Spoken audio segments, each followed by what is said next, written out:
I was forced to wait in the frost's cold, biting cold for about 2.5 hours. I had lost senses in my fingers, in my toes, even though I was wearing clothes, shoes, with socks, and I had a Marvin, but it was so cold. So when she came home, she said, you know, my landlord says I cannot keep her guests longer than 1 week, and now you've been here 3 weeks, so I'm sorry, you're going to have to find a place to move. Where do you start from? I'm in a foreign country. The only person that I know, he's basically quickly getting ready to throw me out in the streets. She has my money. I realize we don't have much in common. We can pray together. We can go to church together. The only place she wants to take me into the club.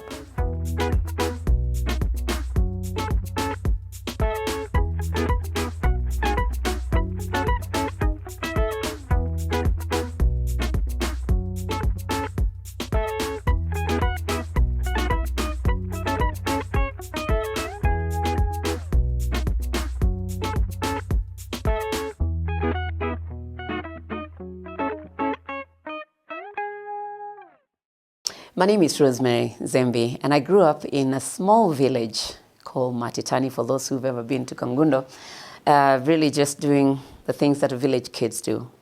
But the only thing that I think I did differently was I dreamt beyond that village. I had huge dreams. Many times I didn't have much in common with my friends because I would share my dreams. I would try to act a life out of that village, and it really didn't resonate with many of them. And today, looking back, I am glad that I never gave up on my childhood dreams. I remember the first time that I caught my first flight to overseas, now that I knew where overseas was. I flew to the UK, into Heathrow, London, and I was on a business and pleasure journey. I was only 25, 26 years old. And I was sent for business, but at the same time, I had taken some time extra to do a little bit of exploration because I thought, I have a chance to the first world, maybe I'll never come back to Kenya. And so I went. And when I finished, first of all, it was my first experience with winter. I had never known that other countries experience different winters. I had thought July was the coldest time in our country, but then I end up in London, smack right in the middle of winter. It was so freaking cold. I had one jacket, which I thought was really, really heavy, according to the Kenyan winter. But I got there, and there was like a light jacket, like a light, spring jacket. And so I get there, and I hit the ground running. I had a meeting 2 days after I landed. And then again, this journey really taught me that people aren't always who they portray themselves to be. I had a friend from high school who lived in London at the time. And so when I shared with her that I would be flying there for work and pleasure, she said, oh, Rosie, come on over. I'll be glad to host you, because I was always like her big sister in high school. Everything I led, she was my assistant. And so when I left, she stepped up and took it up. And then before she went to the States, we'd worked together where I had brought her where I worked. Brought her to work with me. When she was going, I organized her fundraisers and everything. So everything went very well. So she says, when you come to London, I will be glad to pay back well for what you've always done for me. So I thought, wow, so I'll go do what the assignment I had, and then the rest of it I have, free accommodation, because that's probably one of the biggest things if you're going to a foreign country. And so I figured at least I'll be with her. She said, just make sure you can at least stay for 6 months. So I made sure I got my visa. I carried some cash. I remember I carried 4,000 pounds. And then, I was going to be with her for however many months I wanted to be there. Shock on me. So I land in London. It's my first time I'm experiencing jet lag. I didn't know what it was, because I was just wondering, why am I tired? Why am I sleepy when people are awake? And, I landed there in the evening. And then, like I said, it was winter, and then had dinner and took a nap. I went to sleep. Later that night, I remember my friends waking me up to go out. Even though I was still so young, I had quit clubbing. I was too busy in Kenya working that now that looking back, I know that when you own your own business, when you're responsible for what you must do and what you must deliver to the clients, some of these things you just put to the sides, and I had done just that. So they wake me up to go to the club. I said, I don't want to go. I feel tired. I feel sleepy. They're like, come on, wake up. You're not an old woman and whatever and all that. So I got up. And I slapped on my jeans. I had a pair of Calvin Klein jeans. I'm feeling really hot. And a nice polo and my jacket and tennis shoes. They say, where do you think you're going like that? They say, aren't we going out? Because that's the way I used to go out in Kenya. I just used to go to these outdoor live band places now. I'm told, nope, you must dress up. So I was dressed in a very mini dress, a little mini black dress, and boots, half-cut boots that didn't even fit. So they forced some paper in it so I can wear, so I can look trendy and stylish. So I was taken to a club. It was like an underground tunnel. I had no clue what kind of a club I was being taken to, so that was my first culture shock in a foreign world. So I was taken to a strip club. Boom, in London, in the middle of central London, we're in a strip club. I didn't know what they were called. I was so primitive in that sense. And I did not know there was such a thing as pimping. So I was put at the bar area. And then my friend and her two friends were out there enjoying their drink and dance and stuff, and I'm put there, and I just see them come and refill their drink and get back on the floor. I was still very tired and sleepy and confused, disoriented from the trip. And the next thing I knew is I was being pimped to an Irish man. They were having their drinks on me, which is why I was told, just sit there, we'll come and get you, don't move from there. And I couldn't move because I don't even know where I'm going. But all I remember is that, and then seeing women dancing at the floor there, and why are they removing clothes and just throwing them? I didn't know what that was. And so it was kind of weird, and I was very quickly getting very uncomfortable. And so I told them, I think I need to go home and sleep. And so that was the end of that.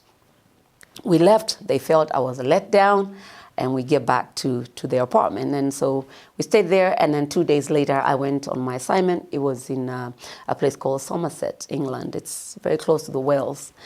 And it was very, very cold. I thought London was cold. That was so much colder. And I went there. I was there for about a week, finished my assignment, came back to London. This was in South London, which is where my friend was living. And so I stayed with her for about 2 weeks. But that end of that first week, I was just feeling like I'm in the first world. I'm in London. I only used to hear of London. I knew I had an auntie who used to fly a lot, and she worked in the airline industry. So she flew to London, but I didn't know where London was. So I had no clue I would actually find my feet in London one day. So here I am, in touch with reality. And at the end of that first week, I really just want to go to church and tell God, thank you. So I remember asking on Saturday night, hey guys, where do you guys go to church? They laughed, they choked. They say, church? You still go to church? I said, yeah, I'd like to find a church. And they say, well, girl, if you walk out the street, I'm sure you find yourself a church somewhere. We don't go to church, so you find a church. And if you stay here long enough, soon you'll also stop looking for church. You'll stop going to church. I wondered, why? I knew my friend was raised Catholic, but very, very religious. And so I wondered what had changed. And so, anyway, that was my first shock again from somebody that I thought I knew. And so I woke up and went looking for a church, and I found a church. It was a Jamaican-led church. I was like, I'm in America. I'm in London, and it's a black church. Okay, so I went. It was beautiful. Came back home. The following week, I would say it would take me here, take me there. But I guess they were realizing I was not going to be a good candidate for what they thought they had me for.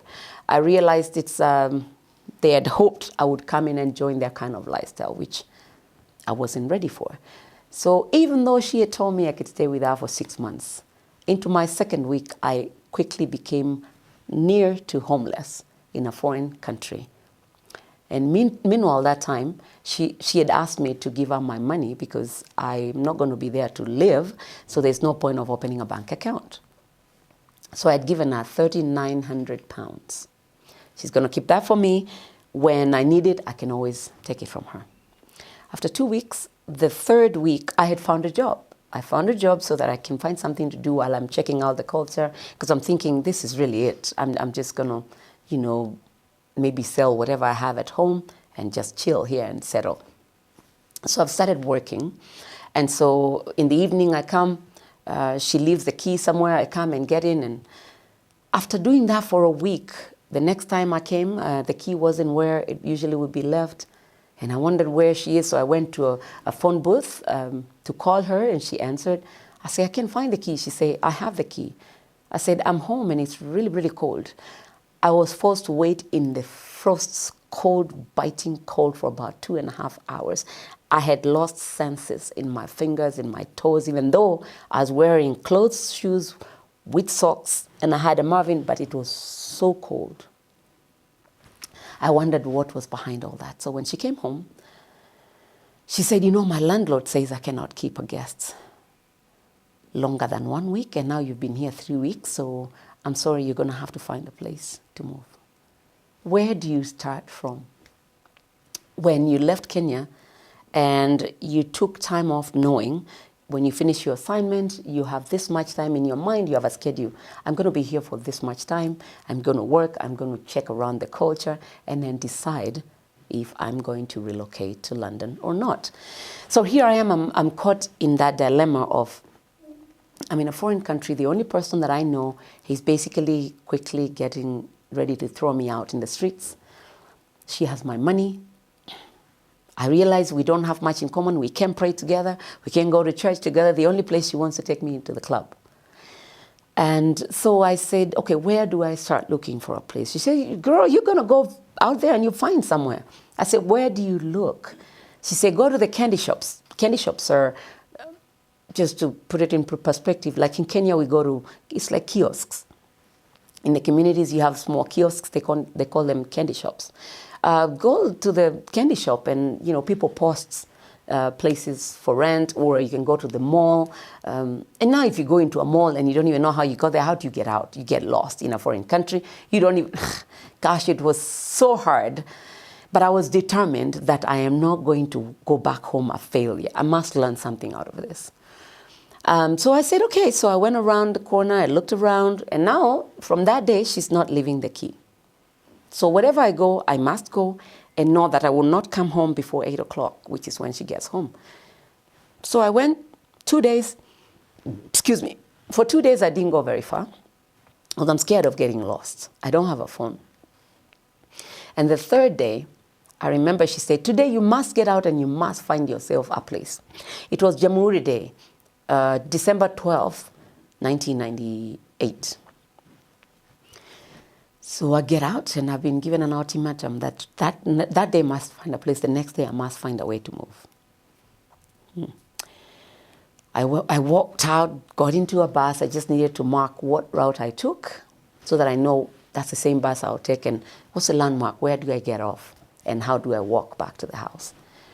I walked, I prayed, Justus. I prayed, and I said, God, I did not come here for this. I was doing very well in Nairobi. I've left there, and mentally I know that I didn't just come for my assignment and go back. I'm here, at least in my mind, I'm here for 3 to 4 or 5 months. But this is beginning to look very shaky. So I went, boarded a bus, got off, boarded another bus, got off, and sat at a bus stop. You know, the bus stops, where they have the, you know, the benches where you wait. And I went there and I found 5 people seated, so I couldn't sit. When the bus came, one person boarded, so I sat, so it was 4 and I seated. I don't know anybody. I'm wondering, what do I ask them? I'm looking for a place. What part of London are you looking for? I don't know. I didn't know what to say. And remember, I had just started working that week, so I have not even earned anything. All my money is with this woman.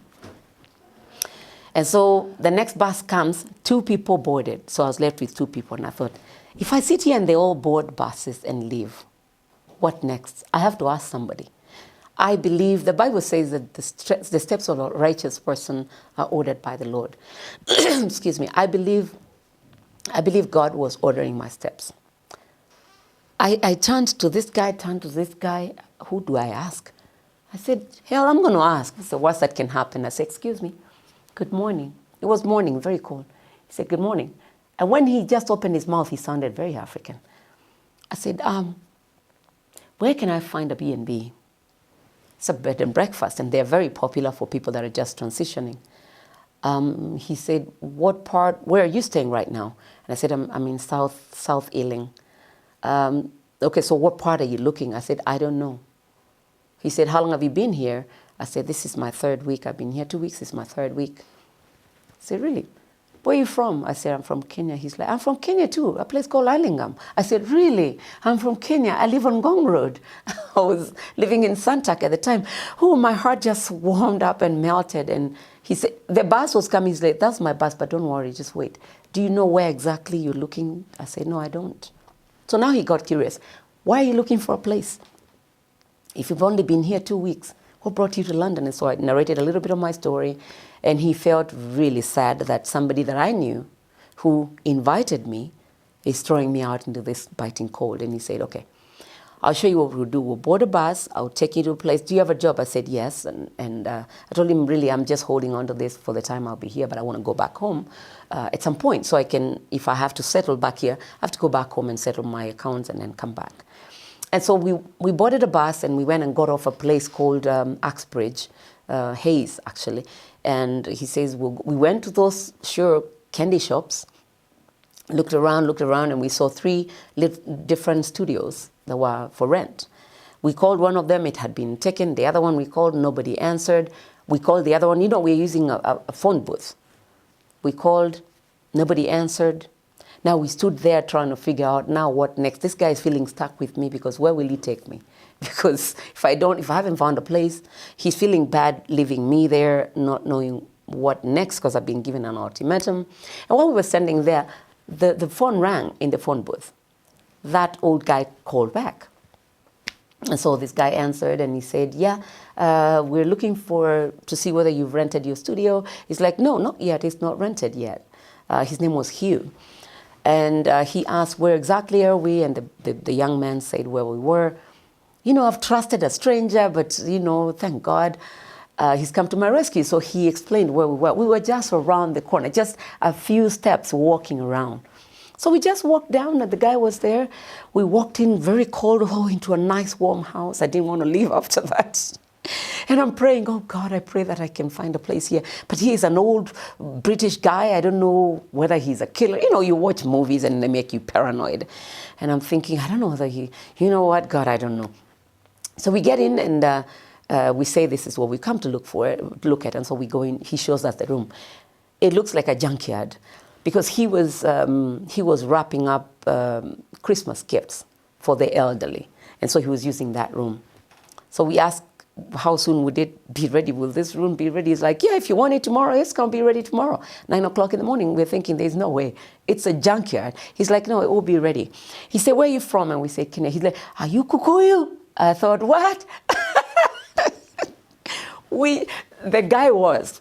I wasn't. So I said, no, I'm not. Okay, who's going to be living here? The 2 of you? I said, no, I'll be living here. So you're not Kikuyu, huh? He said, no.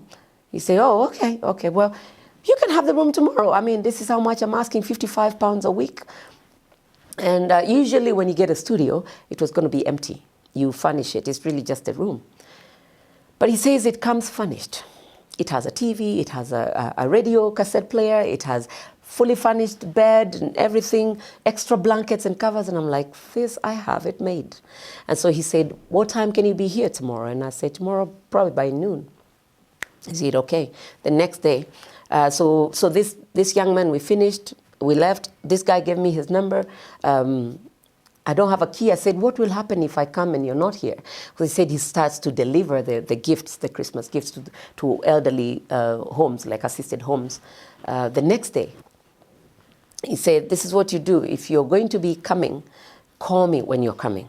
If I'm not here, then I'll just leave a note if I don't hear from you. So we left, and I went and packed my things. I had one huge suitcase and a small carry-on. And so I went in and said I found a place. And meanwhile, I found a new friend. His name was Kim. I've never remembered the other name, really. But I took his phone number as well. And so I went back to this house, and I said, okay, so I found a place, I found them asleep. You know, they were nursing the hangovers because they'd been out, and I found them asleep. And then that night again, they went out. The next day, I'm moving. So I stayed. I didn't go out. I stayed. And I was like, I'm just praying to God that will work out better. Because if I could be treated like this by somebody that I don't know, what about someone that I don't know, who is even a foreigner? We don't even share anything other than the blood that flows through our veins. And I'm praying. And so I stayed there. These guys went out. They came back the next day. It's around 10 o'clock. I'm ready to leave and move into my new house. So I said, hey, will you guys escort me out? We are too hangovered. Girl, you just go catch the bus, you know. Find your way. We're too hangovered. Good luck. I said, what about the money? Because I'd been asking her. And she would tell me, oh, I'll get it for you. I'll get it for you. I haven't gone by the ATM. Like, well, I'll get you the money. I'll get you the money. I'll get you the money next week. So I left. I'm still believing she has the money. And she'll give it to me. So I left. I had to catch 3 buses to get to that place. And I'm carrying a huge suitcase and a carry-on and a backpack. And it's cold. It's cold. At least I had bought a pair of gloves at the time. So I went. I'm calling this old guy from the booth. He's not answering. I'm thinking, now what? But I'm going to go anyway. So I took the buses, connected, went, got there, walked down. You know, I'm carrying a lot of luggage. I got to the door, and there's nobody. But he had left a sticky note on the door. He left the doors open. And the living room is open. His rooms are all open. He doesn't know me. He has trusted me with his home. I saw, hey, Rosie, welcome home. I had to go for delivery. I will see you later. Make yourself welcome. I walked in like this. I felt like I was going to collapse. The house was so warm. I go into my room. It is so neatly done. The bed is spread and everything.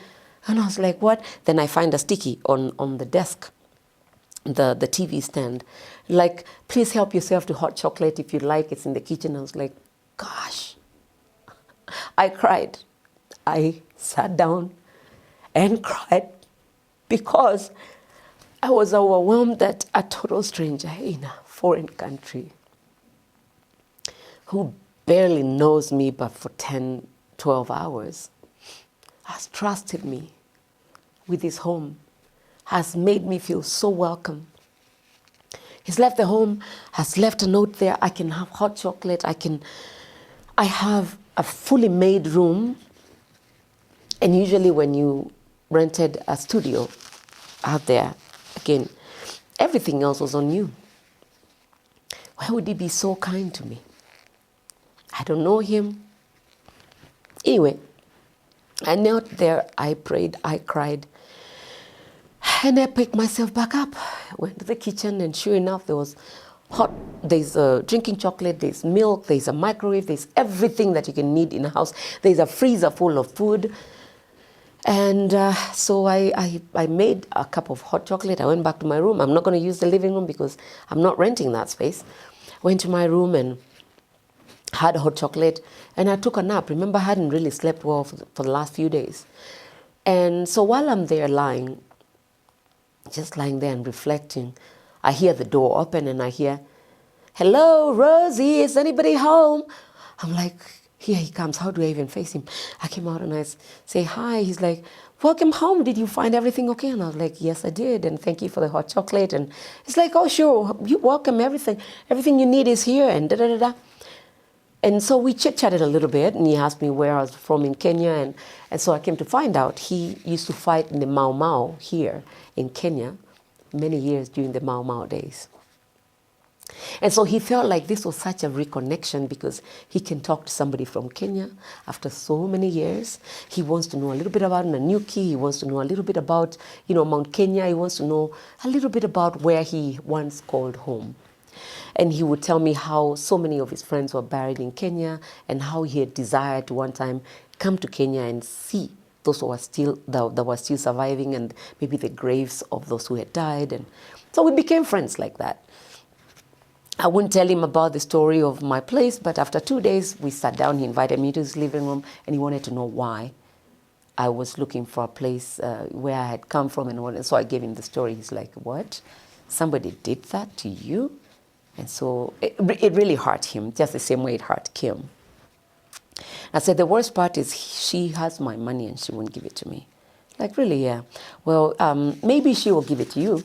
Unfortunately, that's not really a police case. So fast forward, I continued with my life. And I had found a friend. I would come home, I would find he's made dinner. I went to buy, I remember my first shopping, I bought some pork chops, some chicken. It was very cheap. Pork, chicken, very cheap. Bought ketchup and all those barbecue sauce. He came and found my stuff. And he said, Rosie, why did you buy this stuff? And, yeah, I said, I rented the room. I wasn't expecting to use your stuff. He's like, as long as it's in this house, you don't buy. Anything that's in this house, feel free to use. It's going to get used anyway, so please use and don't buy whatever is in here. Buy whatever you need that's not here. Do you know, I ended up using most of his things. I hardly ever shopped. And I was like, I still could not believe how kind he was. So I continued to help him wrapping the Christmas gifts and everything. So I felt like I had found family in a stranger. And back at the place where I was working, it was in a city called Feltham. And I made friends there. They were so warm towards me. People from New Zealand, people from London, from Jamaica. They were really nice and kind. And I continued every week trying to get my money back from this lady. Her name was Tracy. And she would not own up. I would call, she wouldn't answer. Now that she had mastered the phone number where I was staying, she wouldn't answer. So this old guy tried one time to call, she wouldn't answer. So I stopped calling, but once every maybe 2 weeks or whatever. I wouldn't call weekly like I used to because it was frustrating. It got to 3 weeks or so. I had found a job as a French interpreter. Remember, I'd studied French in Kenya. So I think I can take this up now. This is the dream job. So I went and interviewed and I actually passed. So I called where I had worked before. And by the time I left, even though I'd gone for an assignment, it was a new product training, but the company was kind of wobbly. That branch of the business was kind of wobbly at the time. And so I called to resign over the phone.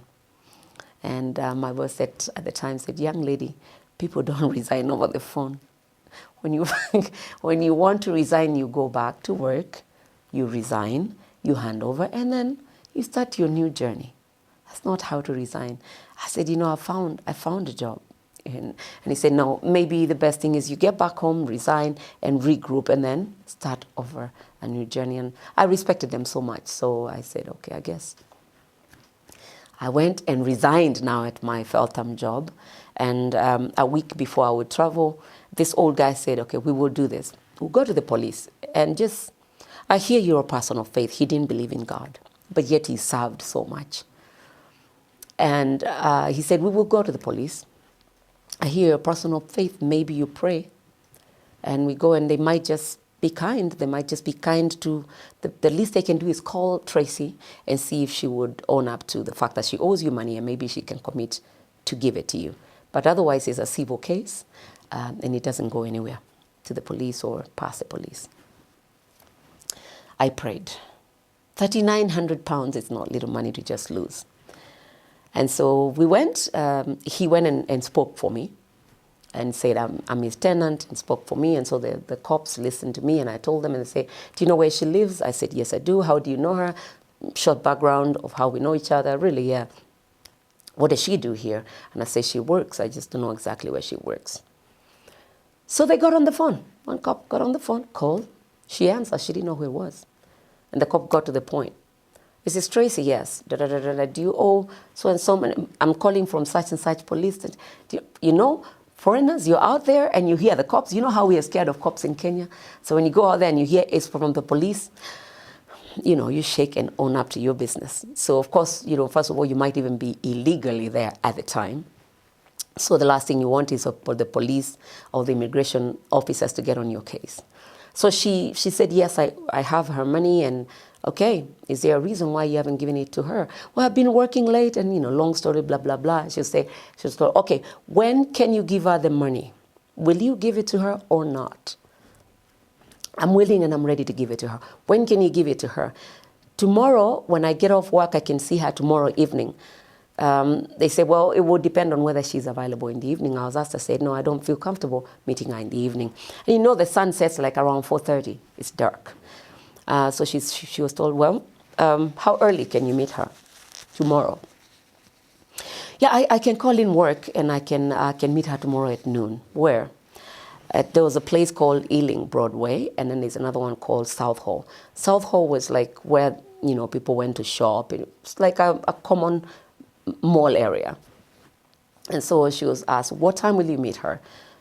Tomorrow. So she stayed there and she gave her the name of a store. And so she was told, okay, you meet her tomorrow at 12 o'clock and don't miss and don't try to be stupid. And you know, the cop was very categorical, like very firm on his words. Is that clear? Yes, sir. I will see her tomorrow at noon. Click. So they said, tomorrow, go see her there. You know, maybe she may have thought they might be watching, they may accompany me or whatever the case, but she owned up to it. So the next day, my landlord, Hugh, said, don't worry, I'm going to take you there. Loaded is 32. He just packed it just in case, I guess. And because, you know, when someone is behaving like Tracy was behaving, you never know whether she's going to come with some hooligans. They might try to harm me or whatever. This guy, God bless his soul, I'm sure by now he's gone, he's rested. And so we went. And he says, look around, can you see anybody that looks like her? I say, yeah, that's her right there. She was wearing one of those Raila, you know, hats. And just a heavy jacket there. And he said, okay, I'm going to park right here. Just walk up to her. Don't worry, I got you. So I walked up there. I said, hi. She didn't even want to say hi. She just pulled a bunch of the money. And she walked. I said, stop. You must wait, I count and make sure that I have all my money. She stopped, counted. I said, thank you. I'm trying to give her a hug or a handshake. She doesn't want. I said, what do I tell your mom when I see her? She didn't say a word. And that's the last time I saw her, and that's how we parted. I didn't care. I've had my money. I'm trying to be kind. She doesn't want. So we went back. And so long story, a week after that, I flew back home. I came to own up to my resignation, really, so that I can start a new job.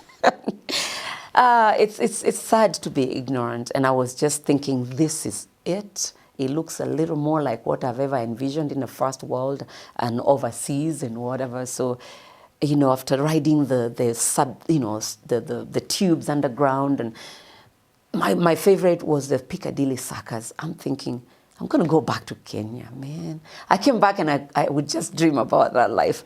And so I thought, I'm ready to go back to London. That's the place to go. So I came back and everybody I talked to pointed me towards America. And I'm thinking, come on, guys, at least I've gone somewhere and I know if I go back, I kind of know where to pick from.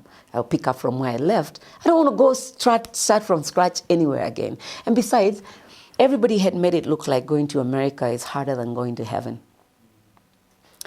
Everyone you talk to, I had had so many horror stories of people who would tell me, you go to the embassy, you'll never get the visa, or you go to the embassy, you must show your family background this much, and you must show that your dad or your mom, somebody earns this much, and you must show a lot of financial background that is strong to warrant you to get a visa to America. And besides, when you go to America, there's so much racism, and you have no shot.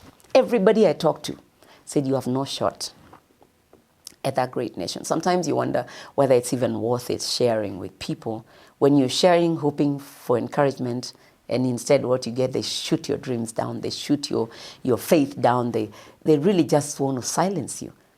But I've come to also find out it's because they've already silenced their own dreams. Because if I have no living dream, I feel like I've reached the maximum of my climb. There's no way I can tell you can climb higher. I will show you this is it. And maybe many people even told me, Rosemary, you're doing so well.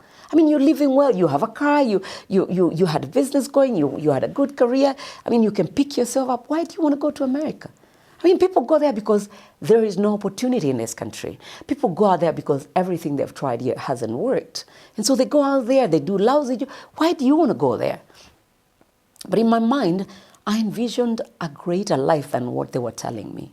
I don't know whether it's fortunate or unfortunate. I wasn't in touch with people who had been to America who had done those lousy jobs. See, growing up in the village, you have nobody to share with you stories of America. But most of all these people I'm talking to have grown up in estates.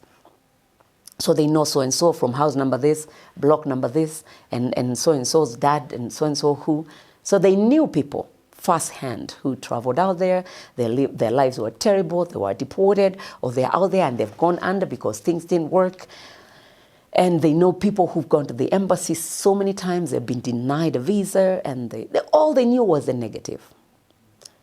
And all I knew was the positive that I could just see in the rear view mirror of my faith. I had believed against all odds. I had believed beyond all benefit of doubt.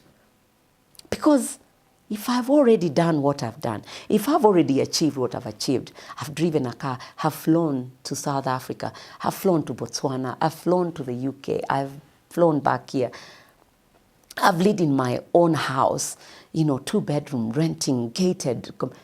Even that America, I'm coming. So I chose now, I'm not going to talk to people. Those naysayers, I won't. But you can't stop talking to them because you're still hoping they can support you. So, I quit working, but then it was at the height of Y2K frenzy. Everybody was, everything was going to come crashing down. Everybody must get their systems Y2K compliant and all that stuff. And see, my background was in IT, remember? No college credentials, but my street skills were converted by... So my former employer and many other people that I knew and my former clients were calling, hey, Rosemary, can you please make sure we're Y2K compliant before you leave this country? Can you please? So I still had a source of income. And my former employer actually, even though I was no longer going to be working actively, they wanted to retain me on a 50% of my salary, say, okay, so that if we should need you anytime, we can call on you.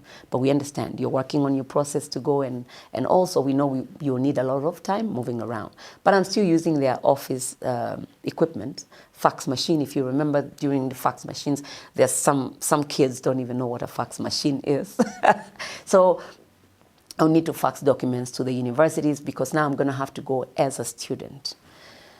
And I'm thinking, gosh, from living my own thriving career life, owning my business, to going back to school. But I'm going to do that if that's the only avenue to go to America. And I was like, if it doesn't work, you know what? I go back to London. At least I know London. So I had a good fallback plan. So I embarked on the journey, applying to schools and checking and talking to, at least my mom and grandma, who talked to them, they had started believing a little bit of what I say, because they were like, this one, she went to, London was a big name whenever you spoke of London. It still is. And so I told them, now the next thing I'm going to the US. They say, America? Who have you ever known who's gone to America? I say, I don't know anybody, but I'm going there. I'm going to the States. So I did everything I could, tried saving my things. I consolidated my stuff from the 2-bedroom, and I moved into a studio on State House Avenue, which was still, it's a studio, but it's a great environment, great neighborhood. I mean, you're right next to the president's residence, and I'm loving it. I mean, I drive in and out, and it was really nice. I remember some of my friends would tell me, Nzembi, ujui kuringa. Yani sikutukuringie. Yani you have this life now, ujui kuringa. I grew up in the village. I grew up with nothing. I had never known material. So I had never known to show off material. Because yes, I had earned and I had gained this material success. But I had never known to peg my identity on material. I still don't know how to do that. And so I would wonder, what's the big deal? Most of my friends had grown up in families where there was at least 1 car or 2 cars, where every child had their bedroom, or at least girls had 2 girls sharing a bedroom, 2 boys sharing a bedroom.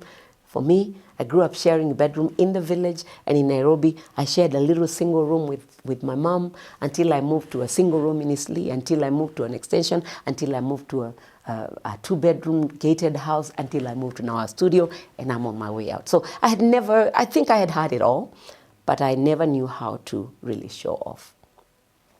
And I'm glad.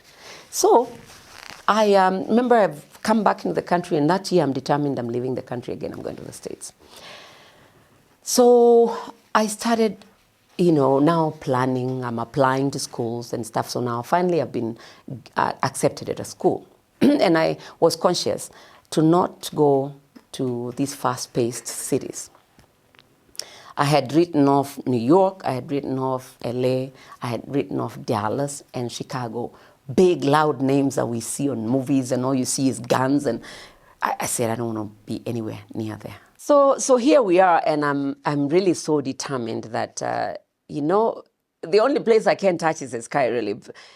But even those skies, I'm going to travel there. I'm going to America. And the only thing that will stop me is a visa if I'm denied. But sometimes I like to say fear. People say fear is the opposite of faith.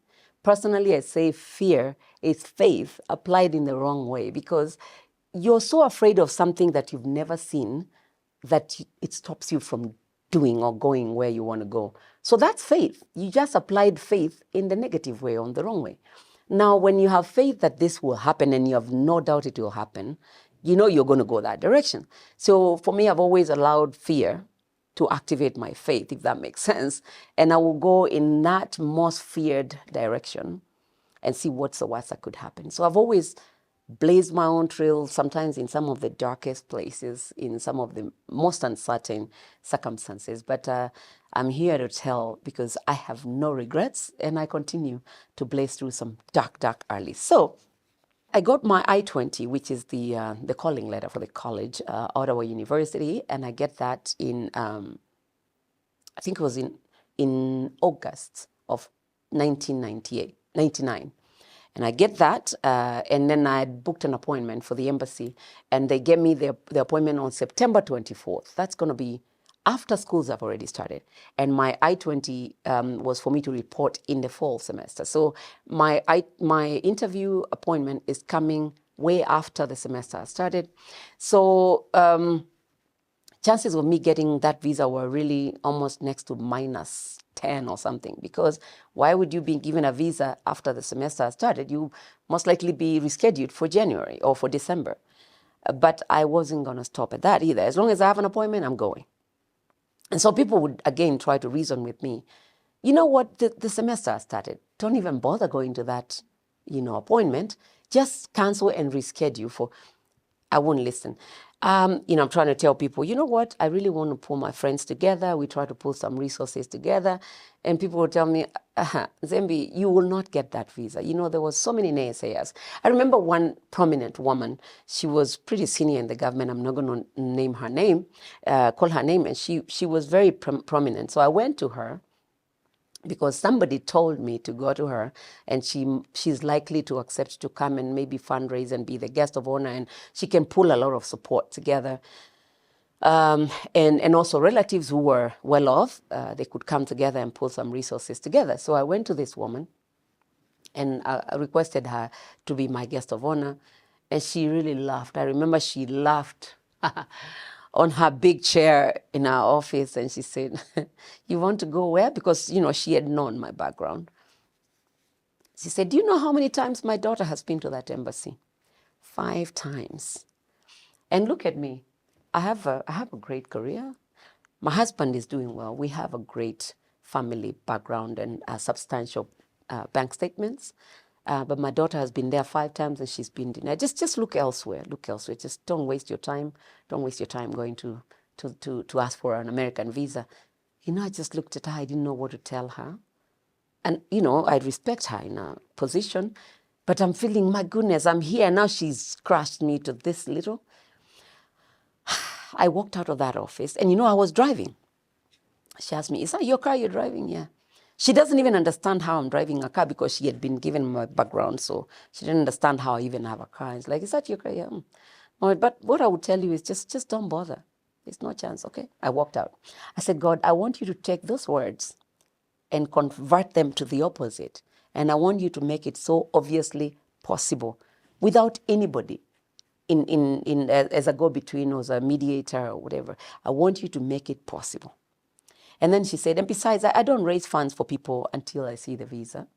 So again, there's no faith there, right? I said, God, I'm doing this by faith, and I want you to do this so you can shine. Because I've been telling people, I'm going by faith, I'm going by faith. So don't let me down. If you let me down, it's like you let yourself down. And that kind of had become my mantra with God. If this doesn't work, and I'm telling people I'm doing it by faith, it lets you down. So don't let yourself down.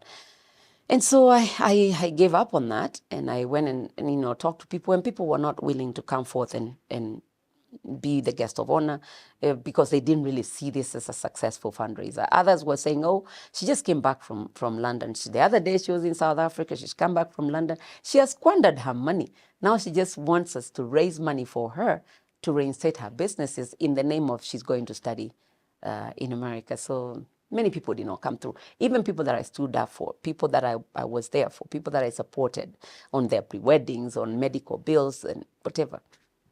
They didn't come through. But I forged ahead anyway. So I had a very small committee, basically my family and very few friends, probably about 5 or 6 friends. And one of the committee members, who was an elder from our local church in the village, agreed. He said, you know what? I will be the guest of honor. Let's see what happens. So we went to do a fundraiser in Kangundo because everybody has said, hey, our daughter is going to America. Everybody wants to associate with that. So we went to do a harambe in Shags, and we got 56,000 shillings. 56,000 shillings, out of that 37,000 was from me and just a couple of my friends. The rest was, we've sold maize and a goat here. And so 56,000, yes. I remember we were selling maize, fresh maize for 50 shillings or what. Then now we came to have a fundraiser in Nairobi. We had it at Kenya Polytechnic. I think there was probably 16 people altogether, including my grandmother, who's come with 2 other grandmothers from the village, and my brother and my 2 of my cousins were there, and those friends that were always there with me. Those were my friends, The parties I did every month, those were the most loyal friends. They were loyal to the parties, and they were loyal to my dream, however crazy it was. Those were the people that we used to go out with, and so, we shared our foolishness and our successes and our wildest dreams. To this day, I'm grateful for them. I don't know where they are now. I wish I would find them. I would make them dinner. But we came together, and then again, we're trying to pull these resources together. Together with that 56,000, it came to 110,000. That was everything. We're talking about we've spent money in the food and hiring the space. And so when you remove that cost, really, you have less than 60, 70,000.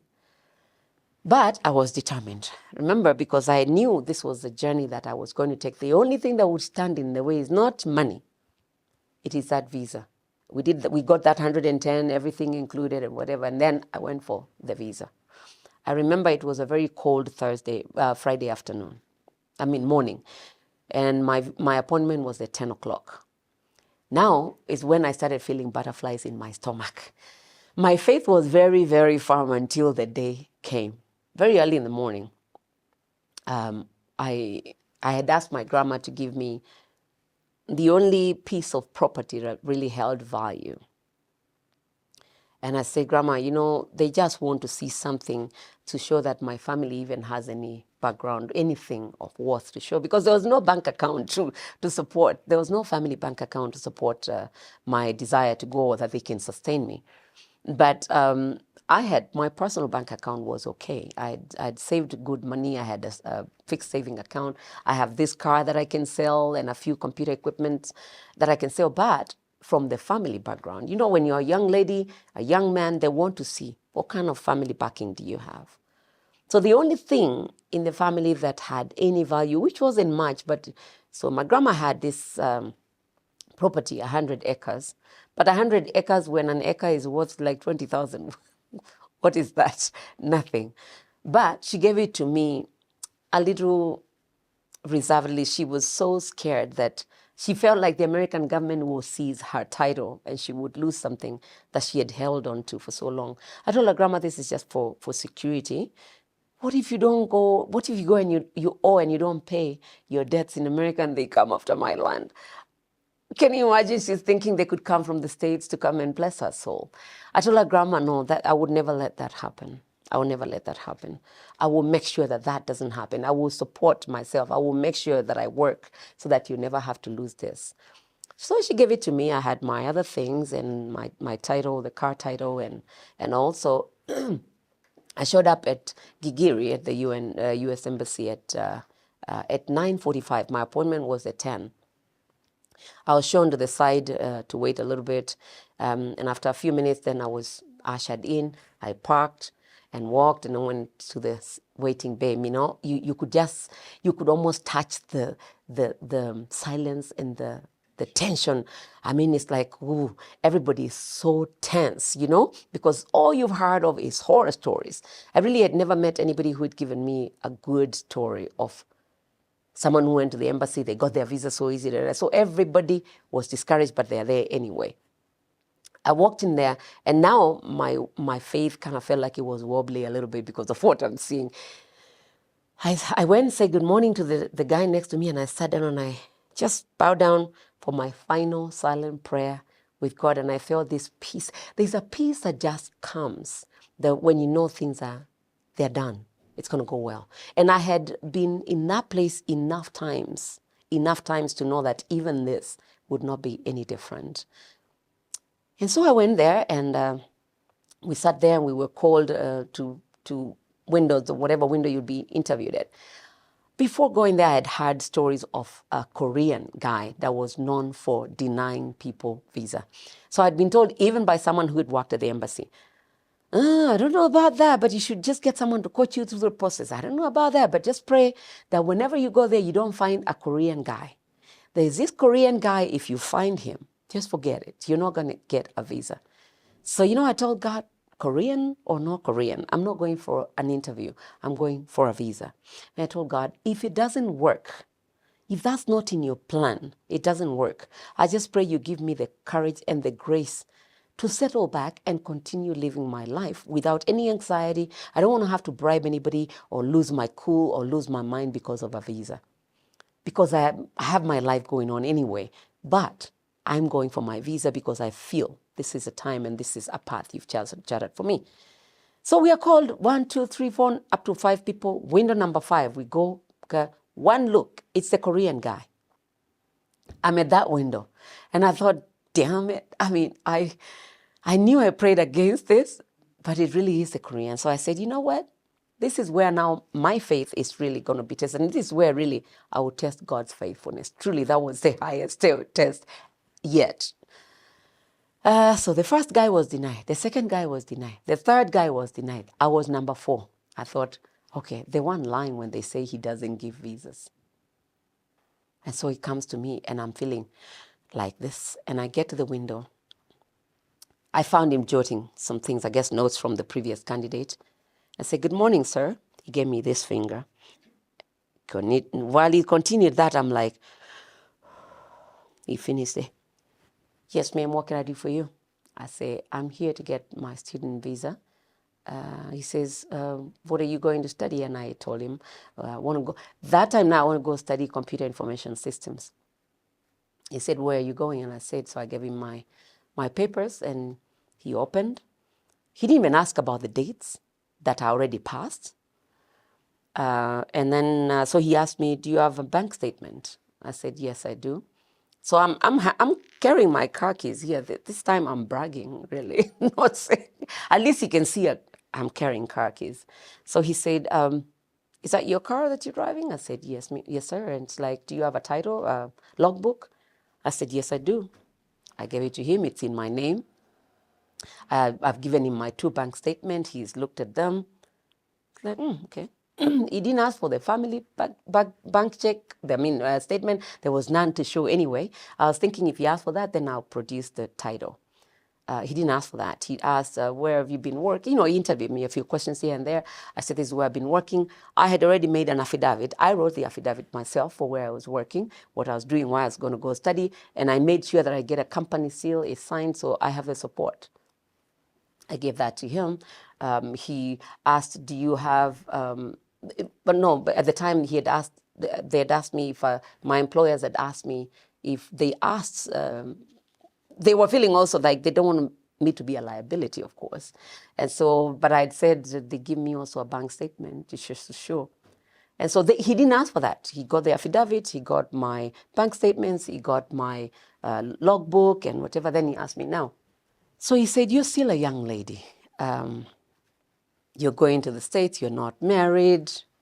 Do you intend to come back home? I said, absolutely, I intend to come back home. I just want to go get the skills and exposure and come back home. How can you prove that you're going to come back home? I said, I don't know how I can prove that, except I know my plans are I want to go and come back home. I don't know how I can prove that. I remember telling him, America is not heaven. I have plans to come back home. As you can see from my statements, I have a wonderful life going for me here. So my desire is to go learn the skill, gain the exposure, and come back home. I have no desire to live in America. But if I go there and then things work differently for me, I have no control. So what if you go there? How do we know you don't going to go there and you're not going to go and get married there? And I said, then if I get married there, then it becomes, like I said, I don't know. My plan is to go and come back. And I don't know what won his heart or whatever. And he just scribbled down. He said, stamped, and he said, come back at 3 o'clock, pick up your passport.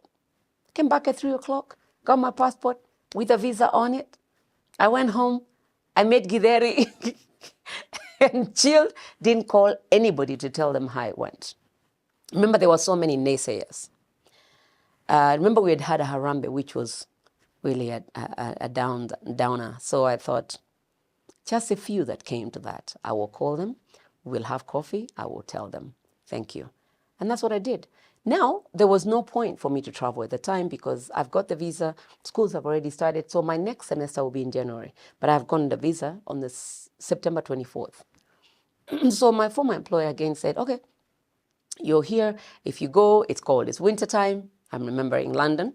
And then you don't need to be there spending money before your school semester even starts. So you stay here, maintain our systems while you save for the time when you finally go to report. So that's what I did. And I stayed, and fast forward, I left at the end of December 1999.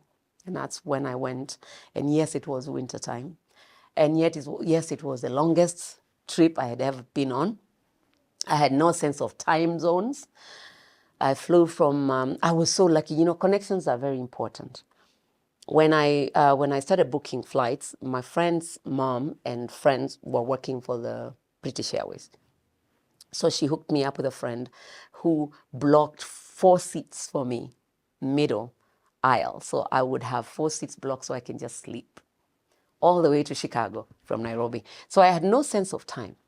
We start flying, so that my experience flying was, we go from here to London, from London to Chicago, from Chicago to Kansas City, and then I'm home.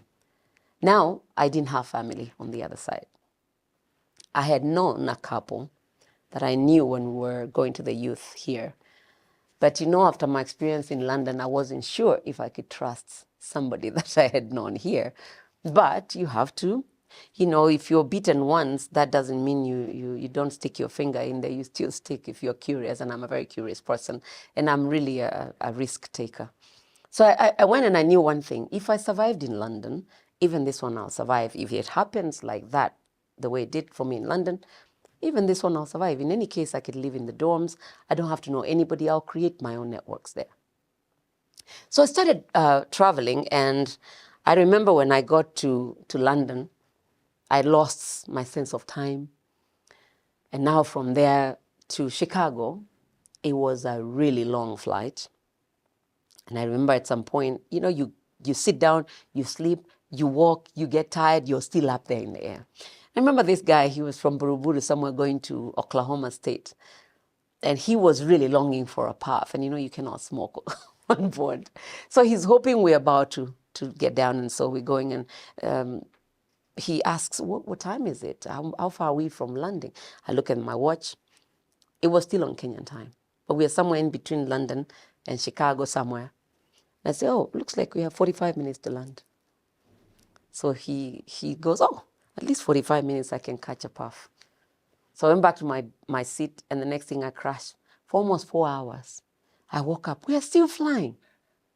I thought he came to me and said, you told me 45 minutes. I said, they said we are landing at this time and this. Oh, I didn't know the time they had put was on the landing zone where we're going. So I went to the crew. I said, when are we landing? It showed me 45 minutes. Long time ago. And so then they told me. So I said, okay, welcome to now international travel. So anyway, we sat London is Chicago, very, very cold, a huge airport O'Hare. I didn't know how to connect in an international airport like that. So I'm carrying my luggage. I was supposed to connect like 7 gates, and I did not know, 7 gates from where I was. I didn't know how big that place was. So I'm carrying things, and so I went and saw a gate boarding. I did not even check the flight number or anything. I sat there. I'm sitting there, and I'm hearing people being called to board. Then they mentioned the destination. No, I'm going to Kansas City. So I asked this guy, where am I supposed to be? He's like, ma'am, you're 5 gates away. And my flight is boarding at the time. So I started carrying these things and bumping into everybody on the, man, I'm tired and cold. And anyway, I went, finally, I got there just when they were calling last call to board. I boarded about an hour and a half. We were in Kansas City. So this couple came to receive me and we went. So long story, I get into the States. It was still a shock to get into this cold weather. And really people that I thought I knew who are really very removed, and word had already traveled all the way to the States. Rosie is doing so well in Nairobi. So they don't understand why I would leave my thriving life here to go to the States, because again, everybody that had gone and that they had known had gone because things hadn't worked, just like what I'm seeing today. And that's one thing I want to just say right there. Don't leave your home country because things are not working, hoping that things will work elsewhere. Before you leave, if you must have a shift of your mindset. You must change your mindset. The problem is people live with the same mindset. In Kenya, we are very used to connections. Niunganishie, nikienda huko, nitakuja huko, niunganishie. Even going there, nikuunganishia. I didn't know anybody. Nobody connected for me. So before you go anywhere, if you haven't changed your mindset, even the Bible says, you be transformed by the renewal of your mind. So I had not known to be, to thrive on just people connecting things for me. I had thrived on knowing how to figure out a system and what didn't work to make it work and crack the codes. Now I got there and this couple didn't understand. You were doing well in Kenya. Why are you coming here? I said, I had lived, yes, a thriving life, a career. And so I just was curious. And this had been my childhood dream, that one day I would live overseas. And so I've lived well, and I felt it's time to take this chance. So that's why I'm here. And so I got there, and word had traveled that this girl is a computer geek and whatever. So everybody that had computer problems had been waiting for me in the Kenyan community. And so I landed and went to Kansas, the state of Kansas, a city called Lawrence. It's just about an hour from Kansas City. And so I'm there, and now word has gone around, the girl is in town. So I'm there jet lagging and fixing people's computers for free. Not one person offered to pay $10. At least the couple that was hosting me for that time could have, it's okay it's a give and take. They're hosting me for at least 1 week or 2 weeks before I go to school. It's okay. But the other people are just coming. They give you a lot of just mouth. You fix their computers. Wow, it's working. How did you do that? I fixed for them. They pay nothing. At the time, just a diagnosis alone, it was $99.99, just $100 diagnosis. So they're saving that. At least they could give me a tithe, 10%, right? So I was beginning to learn. They are takers here as well. Anyway, so after 2 weeks, I found a school and I went to school. It was hard. I had never been that lonely and homesick like I did in the US. And because I think, here I am, I'm in class. Man, when's the last time I was in a classroom and I have to do homework? And there's no joke, you must do homework. And then you have to do 12 credit hours. I was homesick and lonely, but I did not question my decision at the time.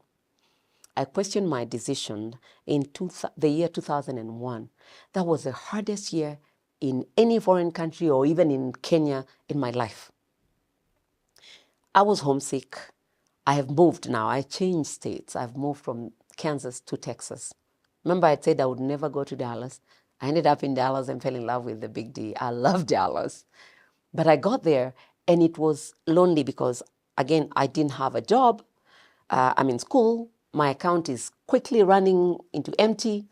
My car is broken. I was conned and sold what we call a lemon. Lemon is like a piece of junk that like died on me, and you have no money, and you have immigration obligations that you must meet, and you cannot meet them if you drop even one class, 1 hour from your workload, you're reported to immigration. So I'm having to battle between all this, and I thought I was doing just fine in Kenya. God, I had never been this down. My lowest Justus was when I could not afford a gallon of milk. It was $1.97. $1.97. And I couldn't afford, because every coin that came went to repairing this car, paying for the bill, because now it was detained. It was fixed and I couldn't pay the bill, so it was detained at the workshop. So then now I'm having to pay $50 every day for storage, which I didn't ask them to store, and towards the bill, which was $2,500. Now every little, you're paid bi-weekly. Every 2 weeks you're paid. You have rent to pay, you have bills to pay, you have this car to pay for and bill out. Now the house you have to pay or you will be evicted. School you must pay or you will be reported to immigration. So those are two things that you don't negotiate. So what is left over you take for the car, but every day the bill is accumulating. And that was the time I was at my lowest. I remember going to a grocery store and just looking. Remember I told you in Kenya I used to window shop a lot back in the day. In the States you're window shopping, but it really hurts because I want just to be able to have a glass of hot chocolate, and I cannot afford a gallon of milk. I would look at the merchandise through the glass window, but I couldn't even get into a store. And God just ordered my steps. I went to apply for an apartment. I couldn't qualify because I didn't have enough credit points. I had never rented an apartment. I used to live in the dorms in the other state. But by the grace of God, the manager, her name was Rosie, she checked. She's like, you don't have the financial background to really qualify you. And then I left. And then she called me. I was staying at a friend's place while looking for my own apartment. She called me. She's like, you don't qualify, but Rosemary, I really liked your spirit when I met you. And I'm willing to take a risk. I will give you an apartment without the financial backing, without someone to co-sign for you, because the person who co-signed didn't make enough money to qualify. I will give you an apartment. And I'll give you one with a nice backyard, overlooking a nice evergreen backyard. I was like, this is sounding a little too good to be true. But I went, I got it, and it was like, wow. It was it was called Shenandoah Village. I came from the village, I moved to a village in the States. But that week, I thank God for his favor over my life with kids. Kids and I really connect very well. It's like I'm a big kid at heart. They connect very well. They're not afraid of me. I don't make them feel afraid of me or whatever. So that first week, I meet these two kids. They were twins. They were 11 years old, a boy and a girl. They're from Uganda. I didn't know that. But I met them and I said hello to them and I hugged them. And, I'm very huggy. And these kids just felt so warm towards me. That night they told the mom, you must meet that girl that moved upstairs. She's so nice and da-da-da-da-da. The mom didn't know who they were talking about. So one day I'm coming from work and then they open the door to take out the trash so that they can introduce the mom to me. This is the girl who we're telling you about. So she says, you're the girl that these kids every night they're telling me, Mama, you met that girl. You must meet this girl.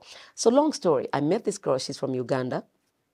And she had access to the things that I'm lacking. She worked at the grocery store. They got their merchandise at only 25% of the price. And she was a member of a food bank. They got food every week on Tuesday. They go and load their car and just bring to the house. So one day she invites me to her apartment, this time when I cannot even afford a gallon. But if you see me smiling and you see me at church, meanwhile I've joined the choir, I'm singing. If you see me going around, you think I have everything going for me. So we go to her apartment and we have dinner and she told me, let me tell you, here, she gave me a key. If you ever need anything in my apartment, just come in and take. I have more than enough. My fridge is full, my freezer is full, my pantry is full. Here. I'm thinking, you don't even know who you're giving a key to. My fridge is empty. And I'm thinking, but how can I trust her, How can she be so nice so soon and I don't know her? Remember the people that I knew? So she says, yeah. So I told her, here, I'll also give you my key. If you ever need anything in my apartment, there's nothing in my apartment, but I'm reciprocating. So I go to my apartment and sleep, and I'm thinking if I could just go get a gallon of milk, because she has a lot of them there. But I don't want to look very desperate. A little pride kind of helps.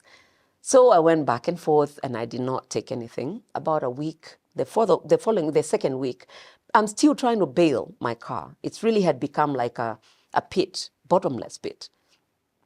I borrowed money from a friend, $650 to go clear, and so I can get my car out. Meanwhile, the same week that I was doing that, this lady came into my apartment with her kids. She had picked food on our Tuesday weekly food bank round. So they came and loaded my freezer and my fridge with everything I needed and more, things that I never even used to buy for myself. And I used to come home every evening. It's cold, so you really want to drink something cold, warm. So I'd come and open the fridge. Of course, I know I had not put anything, but every day I used to come and open, so religious, like a miracle is supposed to happen. So I came and opened this day, and my fridge was full. I opened the freezer, and my freezer is full. And I look around, there's bread, there's bananas. I'm thinking, this cannot be real. I didn't even think it's her. But the way we are told God can do exceedingly abundantly, but I'm thinking, this is too abundantly, exceedingly. I can't believe this. So I look around, this is my apartment, it's true, but this is not my fridge and kitchen. So I go and call her. She hadn't left work yet. I say, have you been to my apartment? She's like, no, girl, is everything okay? She freaks out, is everything okay? I say, yeah, but it looks like somebody has been here. It's all right, maybe it's maintenance people. I hung up. I did not use anything in that apartment. I slept. The next morning, I went to work. On my way back home, when I'm climbing up, these kids come out and say, Auntie Rosemary, did you see what we put in your freezer and fridge? And I was like, okay, so it was them. I say, oh, it was you. Yeah, but Mom says we should not tell you. But they've already told me. Long story, that was the hardest and the longest year in my life. But fast forward, God was faithful. After that, it was like as if God had opened a pipe. I had told God when I go to the States, I want to make a life so that I can create a way to come back home and inspire other kids in the village like missionaries inspired me when I was a little kid. Except I'll be able to tell them where that is. It's not cold overseas, right? So now here I am. I'm beginning to pick myself up I have my car back, my fridge, and groceries have started to come back now because I don't have this bottomless pit to fill anymore. And that same year, I got a full-time job with a communications giant. And I go there and I see an opportunity there. Actually, they had a tuition reimbursement program where they're paying for your education. And then I start sharing among my Kenyan community. And they tell me, no. That's a benefit for Americans. You're not American. You cannot be sponsored. You remember you went to the embassy in Kenya and you said you will sponsor yourself. I'm thinking, go read again. And I'm thinking, I don't see anywhere it's written you must be American. And I thought, okay, they've been here longer than me, but I'm going to go by what I see. And I'll apply. Let it be rejected. So I went and I applied. In 3 days, I get an email, I've been approved. I'm like, and I'm just picking myself up from the lowest when I was so broke. And now here I have this car, and I need to build my account up. My family at home, they're always waiting. Send at least $50 or $100. So I apply it, and I'm like, okay, were they confused that I'm American, that they've approved me? Or maybe it's true that this is not just for American. And so I get it, and they say, apply for, you fill in the classes that you're taking, you submit your enrollment to HR, and HR gives you a letter of approval. So all I need to do is when I show up in college, the first day, just go give that letter to the registrar's office. That's enough. They will build a company. I never saw my bill until I graduated. Then when you buy books, the books you buy, and then when you complete that semester, you can go sell back those books. But the receipts for buying the books, you send them to HR. They refund you. The company refunds you for the books. At the end of the semester, you sell them. So you get paid for the books twice. I thought, this is a no-brainer. I said, God, why was I fretting and freaking out when I was at my lowest? He really met me there. He really gave me that hope and that future that he had promised me so many years ago. And I thought, wow, I'm in America a foreign country and I'm thriving again. I've gone to the lowest, but now I'm thriving again. I can see some light. I wonder if I can really create that life that I had wanted, where I can go back home and really be able to inspire kids. It's yet to be seen. So when I graduated, I'd been talking to some friends at work, and I remember this one gentleman, his name was Cliff, and he used to really be fascinated by my story. And many could not believe I'm working with them in a corporate head office, the only foreigner. Actually, I worked in 2 major corporate head offices, being the only foreigner from Africa. And they would wonder, how did you even get here? And I would tell Cliff, and Cliff said, one day we're going to go to that village and meet your grandma. I want to see where you grew up. And I'll say, yeah, one day we will. And we talked like a joke and dismissed it. A few years later, after I graduated, there was a handshake, and I took the handshake and quit. When I quit, that's how I was able to use that money to bring my mom and grandma to visit America. So I invited them. I asked them if they would want to come, and of course, they would want to, but they never believed they could. And you see, because they had nobody to coach them on the process and everything, I took them through a lot of coaching, rigorous coaching on interviews. My mom especially, because she's young, she can speak English. So I created a mock interview, and I would call over the phone with the time difference, 8 hours different. I would wake up, I'm up at night to talk to her and tell her, and she would have to use a neighbor's phone because there was no phone. I tell her, go to the neighbors on this day, I'll call you. And then I'll take her through the interview. Then after that, now I'll put her through okay, now I'm going to ask you the questions. I want to see if you're getting it. She will answer. When she messes up, I correct her. I say, but just relax. Let it come naturally. When you get there, you might forget something. If you forget, just laugh, okay? Yeah. My grandma, if you go there, if they ask you anything, they say good morning, just say at least good morning. If they ask you anything, you just say granddaughter and laugh. That's it. That's all you have to say for your interview. And that's what happened. My grandma went for the interview. That's what she said. My mom went and said, I want to go and see a snow. And then my daughter, she speak broken English. My daughter, she graduated with degree. I want to go see her and see a snow in the summer. Because she doesn't know. I said, just act ignorant, okay? Because if you act like you know too much also, it'll work against you. Just go, but we pray that it works. I would call my brother. Can you book an appointment for them? Can you book an appointment for them? Really, I had the burden of bringing these women to the States. My brother is in Nairobi. He never could call. He'd say, nimeshikana, I'm too busy. I'll do that tomorrow. I called the U.S. Embassy in Nairobi from the States. I booked that appointment. I coached these women. I told him, now you must take time off. You must take them to that embassy for that interview. So he did. They went. Grandma passed the first day. My mom was told to come back after a week. She went back. They didn't ask her anything. Her passport was stamped. They were given a visa. And so they came to the States. And so it was a wild dream come true. They were pinching themselves in flights. And they got there and they still could not believe that they're in the States. My mom was detained and questioned a little bit because she was young. And they were thinking, this one might not come back. But grandma was cleared through customs, but she doesn't know where to go without her daughter. So they were the last ones to be cleared through customs, to say the least. And then they came out and, we had a wonderful time out there. They enjoyed, they did things that they had never done. Grandma had never thought she could walk around with her head uncovered since she was a teenager. She was 87. So for almost, 70 years, she had never walked out in public with her head exposed. Because she's a Christian and she's a leader and, a woman should not, I was like, no, Grandma, you're a tourist. Now, when you mtalii, sasa, remove that. You know. And so she kept her headscarf, and only for like 3 days. They got there and the summer was really just kicking in. Very hot in Texas. My mom, she did not care. You tell me to take it off, I take it off. Tell me to wear shorts, I wear shorts. Whatever you tell me, I'll do. My mom was a free soul.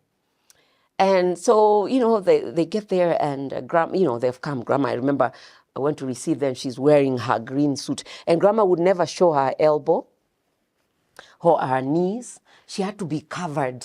This Christian woman, very conservative, bless her heart. That's all she knew. And those are some of the things we used to fight about with her when I was in Kenya. Because I don't know where I got my mind from, but I was very, very, very... what can I say? What's the word? I was very contemporary and I was very free-spirited. Like I was never confined. I could not be confined. I was like a wild animal they're trying to cage. And so we were forever colliding with grandma because she raised me. And then my mom, when she met me as a young adult, again, we were colliding because now I'm a formed young adult. She has never raised me. She doesn't know my personality. And so we were always colliding. And so there they come to the States, and I went to receive them. And they come out, and my mom is like, this is the world I was supposed to be in. So she jumped into it and blended. Grandma was a little hesitant. 3-4 days. My mom had long hair. She comes and says, Nzembi, I want to cut my hair. It's too hot. I can't deal with it. So I cut it with a pair of scissors. And after that, took her to the barbershop. She kept her hair this short until she left the States, and until really her dying days. She had kept short hair, texturized and whatever. And then my grandma also came and cut her hair. We went to when I would go to the barbershop, they also go into the barbershop. Grandma cut the hair, and then I got them pairs of shades. So she would slap those shades on, all white hair, and clothes up to here. Grandma had never worn anything with a slit. You know a slit? She bought clothes with a slit from here to here, too, for the air to blow, and clothes without sleeves. They were all sleeveless. She bought them, and a very flimsy, light jacket. That's the only jacket that she bought there. The rest is like, So we would walk. Sometimes Grandma would just wear, like, all she would have was a lesso. She would wear a lesso and a vest. Let's go to the mall. Like, she didn't care. Before long, she's also walking around and seeing even leaders dressed very casually because they have to obey the weather. And the best, I think the most mind-opening is she loved the church I went to. It was predominantly American white, but she loved the message, even though she couldn't understand all the English, but she felt the spirit was the same as where she grew up and where she was serving. And she's like, I want to meet your reverend. We went, she met them, and she said, thank you. Whatever. Like, she's thanking them for taking care of me and all. And from there, this one Sunday, it was July 4th, is usually Independence Day. So we went to church, and then after church, we come back in the afternoon as a family of the church, like a church family. We come for a barbecue. We call it a tailgate party. Everybody comes, and there are barbecue pits everywhere, and there's country music everywhere. In church, outside the compound, we're partying as a church. So we came back. I'm there wearing my jeans shorts and a vest and a big cowboy hat. And then Grandma is there. She's wearing a light, flimsy dress, but still she wore the top. So she came and she saw the senior reverend. He's in his, I think, 70s. And he's wearing shorts. Said, that's the reverend. He's wearing shorts. I said, yeah, Grandma, those are for playing golf. And, now we are here to party. The church time, dressing appropriately for the occasion and where we are, and the heat. She met the wife. The wife is wearing shorts. The pastor's wife wears shorts.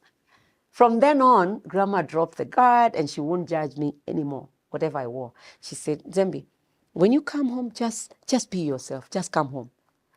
And that's where it opened their minds, took them to the beaches. Grandma had never worn a swimsuit, like I said, or even now when she had bought clothes, she never bought anything above the knee. So we went to a swimwear, dress store. I said, pick the swimsuit. She's like, I can't wear this. My mom picked us. She didn't care. Grandma, she picked a dress above the knee up to here. That would be the shortest dress she's ever worn in public. And so we go to the beach. She's in the water. We have photos. I have photos of her and my mom and my mom's friend. So we were saying we are rebaptizing her because we are playing with the waves. So we hold her and let her jump the wave. She's 87 years old. We are out there at the Gulf. And so she's, Grandma bless her. So she would sit and see big man, right? A big person in the ocean, and the man is just wearing Speedo. Nothing else. He's like, hey, Nzembi, that is a huge guy. She goes, look, take a photo of me. Make sure you capture him. So when I go to Kenya, I have stories to tell. Now, if I hadn't been crazy enough to believe in my childhood dreams, Grandma would never have seen these people who she would see someone and she'd say, isn't this like so-and-so combining 3 people? 3 people into one? This is huge. We take her to a mall. She'd never been to a mall. Say, if you take our village and such and such and put them together, they will fit into this mall. You mean that one shop, she didn't know it's called a mall. She said, we walk into one shop and we walk all over that one shop. You see so many people, so many restaurants in one shop. She thought a mall is a shop. It's like, so it's like it's like this one place that you can combine several communities in it. So it was amazing. It was mind-opening and mind-boggling at the same time. It was liberating. Grandma was liberated from religion. Like this religion, where we are so caught up in religion than the person we worship. Grandma's mindset really changed. There's nothing we didn't take her to. We took her to the casinos. Grandma said, casino. Is this Christian? Is it okay for me to? I say, it is fun. Grandma, you're a tourist. You see how when you see tourists come to Kenya and women are walking almost naked, how come you see it's normal for them? Now for you, you're here, you think even walking into a casino is a problem. But there are people, they're drinking. I say, yeah, but you're not drinking. I say, if you go to a restaurant to eat, I had to really help her. And it really was like now me trying to raise Grandma. Now think about it when you go into a restaurant. You could be sitting here having your fries and chicken and soda, and someone is sitting right there at the next table and they're served whiskey and beer and whatever. Does that make you a sinner because you're sitting in the same restaurant or next to them and they're having that? Now, does anybody force you to take that? No. So they're doing what they do, you do what you do. So here we are at the casino for fun. So, experience this. How the coins just make noise, the bells going and everything. And so we are trying to teach her how to slot. We use the slot machines and slotting quarters and everybody else knows. I think we're about 9 of us. Excuse me. We're trying to show her how to gamble. We all lost. She won $470. So when she won, how the light goes on and the bell is ringing and the coins are going. She's like, what happened, Nzembi? What happened? And she sees all these attendants come and it's like, you won. She's like, oh, I did. She went like, she doesn't know how to even hide her face. It was the most, I saw her like a little girl in that moment. But it was beautiful. From there, the next day, she bought us lunch, all of us. And so that was an experience that Grandma talked about until she died. And many others, going to the beach, casino, seeing freeways that they had never seen. That was way before we had this infrastructure that we have in Nairobi now. I mean, now we have not interstates, but really we have huge roads, huge road networks. So she saw all those things, cars. She's like, all these cars, I mean, people own these. I mean, you see huge personal cars that look like a matatu and it's a personal car, homes and this and that. And, being hosted in homes. So during that time, I was jobless. My account was quickly going down. And so I'm asking them to pray for me to find a job. And so they're praying and they're worried for me. And so when I would go for interviews, I come back, nothing comes out of it. And so finally I get a job. And now they have to learn how to be left at home alone. So I leave them, showed them how to work the microwave, the stove and everything. And, they would watch TV. And so before long, Grandma was hooked on my Oprah Winfrey show that I was hooked on here, that I turned her on. And a nasty one, Jerry Springer. She would come and tell me what happened. And so she was my informer. And then my mom started just riding. I had a bike, but I didn't ride. I still don't know how to ride a bike. Shame on me.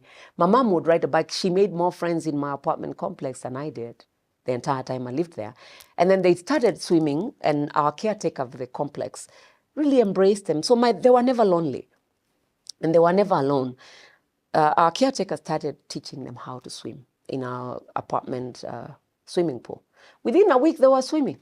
They learned how to swim. Before long, we left there, and then they're coming back home. Now, before they left, that's when they challenged me, really. When are you starting your children thing? I say, Grandma, I just need a job right now. I don't have a job. We can't talk about charity. We cannot talk about me coming home. You can see how many this country has bills. So I'm trying to now, kind of steer the conversation another direction. But she said, the same faith that brought you here, the same faith that has kept you here to where you've been able to bring us here, is the same faith that you must hold on to. And God who brought you here, because you told him, if he does, you will do this. This is your 4th year. You must own up to your part of the bargain. You know, that was a challenge that I didn't know how I was going to deal with.